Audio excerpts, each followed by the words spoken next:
Mr. Godfrey-Bloom, 1 minute. Mr. President, I take the opportunity of wishing the East European cities well in the coming of the very early skiing season, and snow and ice that's come there, what of course is indicative of the fact that, as independent science has now confirmed, that the globe is actually cooling and has been cooling since 2002, broadly flat since 1998. We're all talking about something here which isn't happening. I've heard time and time again members here talk of CO2 as a pollutant. A pollutant is a life-giving natural gas. It gives me the impression that some of our members haven't had the benefit of a formal education. Isn't this really just about the state being able to get its hand in ordinary people's trouser pocket to steal yet more tax from them? Isn't this all about political control? Isn't all this about politics and big business? The whole thing's a sham. This bogus hypothesis, this ridiculous nonsense that man-made CO2 is causing global warming. Enough, please, before we damage irrevocably the global economy.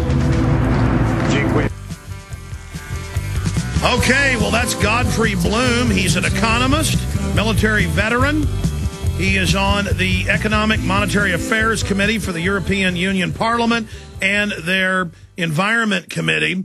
And we have him for the rest of the hour. Very honored to have him with us on this Monday, the 28th day of December, 2009, to give us a European Union view of how this unelected bureaucracy just continues to take over more and more of our sovereignty, and how they openly admit this is a tax to control our lives, and in the words of Maurice Strong at the UN, to destroy our industrial society.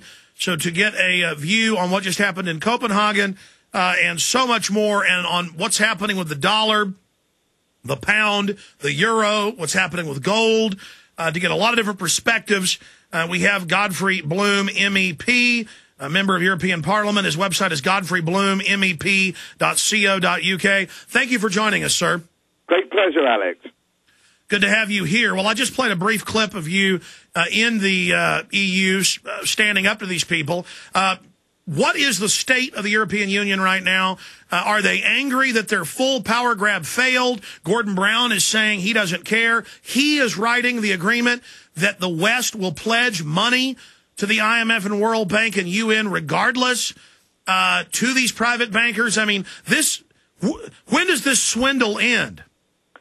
Well, I'm beginning to wonder, actually. It's extraordinary that I find that I used to think that the United Kingdom and to a certain extent Europe used to follow the United States in a lot of these matters, and I rather fancy now that we are actually slightly ahead of you, and I'm watching America make some of the same mistakes that we've been making since 1945.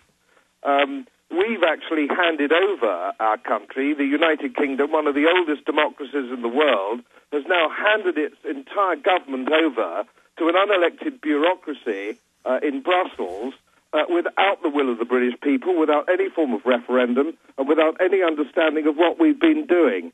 And it's something that's been a conspiracy between all the major parties in the United Kingdom and all the political elements in the European Union. Quite disgraceful, quite horrifying and unbelievable. Absolutely. Just like U.S. politics, I've studied somewhat the British system, and it's the same thing. Special globalist interests come in, buy off the 2 or 3 or 4 top parties. The parties may fight with each other over power, but not over carrying out their master's agenda. Can you break down how England has been absorbed and never been allowed to have a vote into the European Union, so Americans and Canadians and Mexicans on the North American continent can draw parallels to how by stealth, and that's in the SPP North American Union documents, we're having North American integration, and we're not allowed to have a vote on it either. Yes, it's quite extraordinary. In 1975, we had a referendum, and we were told it was called something called the Common Market. We were told it was a free trade zone.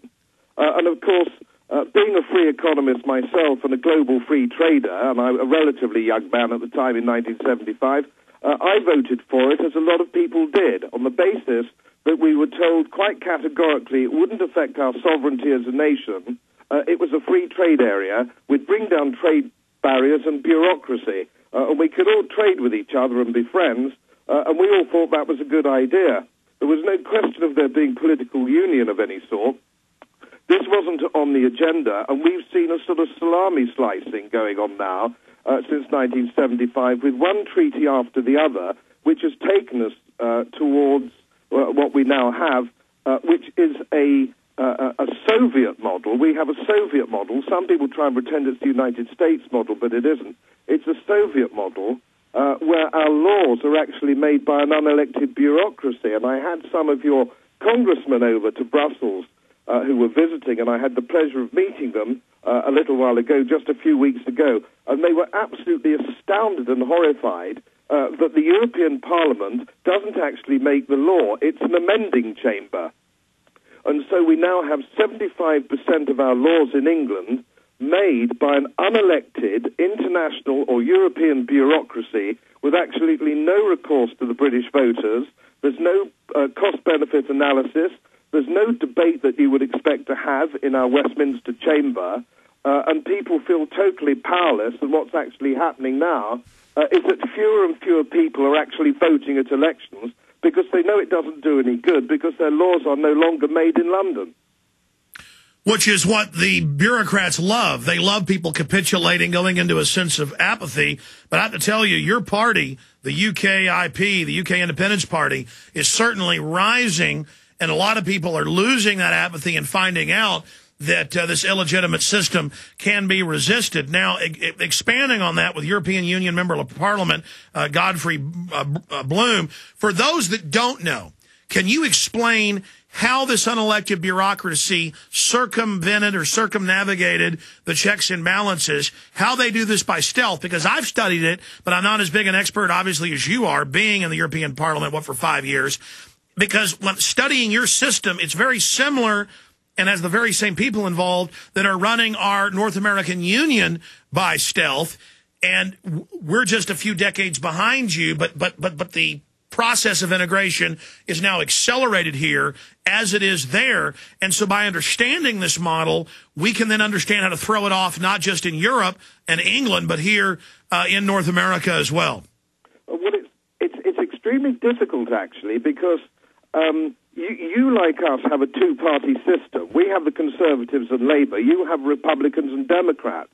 It's extremely difficult if the two parties that you have, and that's a sort of democracy that's grown up over the years, you either vote for the Republicans or Democrats over there. We either vote for the Conservative Party or the Labour Party. But what we actually have is the two parties actually agree on the main fundamentals of handing over control to an international political elite. And what we've actually built up over the years is a political elite which is totally and utterly divorced from the will of ordinary people. And so when you go we go into the pub, you go into bars, or we go into the cricket club, you go into the baseball club, or whatever, you find that ordinary people don't want any of this, but they've been sidelined by professional politicians. And whereas maybe 200 years ago, certainly in Europe, there was an aristocratic class who ran Europe, now there's a political class, and of course they have complete control over public service broadcasting over here. The BBC is funded and paid for by the same people, and they promulgate the same view that we should be internationally governed. And so it leaves democracy completely behind. And let's be clear, you have a bureaucracy that sets the policies, and then all the elected parliament that's represented by the different nations, all you can do is basically amend or debate smaller sections. So literally, the once sovereign nations of Europe and England have been turned into vestigial ceremonial offices. This is quite true, and of course it's totally against our Constitution. What a lot of Americans, and I visit America quite a lot, and I love to do so, they don't fully understand that we do actually have a Constitution in Britain. We do have something called the Bill of Rights,